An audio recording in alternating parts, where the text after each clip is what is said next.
Des scènes devenues quotidiennes à Gaza. Des centaines de milliers de Palestiniens attendent leur nourriture, casserole à la main, souvent dans la confusion générale et parfois même dans la violence. Ici, des civils tentent d'obtenir leur part, mais le Hamas tire dans la foule et vole l'aide humanitaire. Les camions chargés de nourriture et de produits de première nécessité continuent de rentrer dans le territoire palestinien. Mais la distribution de ces denrées pose problème.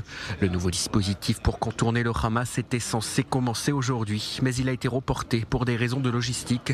Dès que les problèmes seront réglés, l'aide devrait être donnée à chaque chef de famille palestinienne sans inspection ou enregistrement requis. Dans 4 complexes différents situés entre l'axe Morag et le couloir de Netzarim, soit au sud de la bande côtière, 300 000 personnes par site doivent bénéficier de l'aide 24 heures sur 24. Les boîtes distribuées contiendront de la farine, de l'huile, des barres protéinées, du sucre et de la nourriture pour bébés. Le tout surveillé par les avions de l'armée israélienne.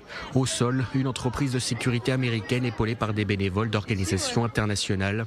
De son côté, l'ONU refuse toujours de participer ou de soutenir le nouveau plan. Selon l'organisation, la distribution de nourriture à la population ne devrait pas se faire avec l'aide des forces armées.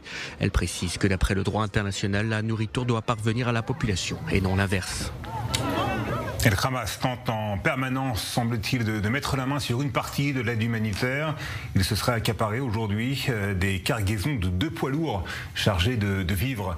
Les explications de notre expert sur les questions de défense et de sécurité, Mathias Inbar. Mathias, bonsoir.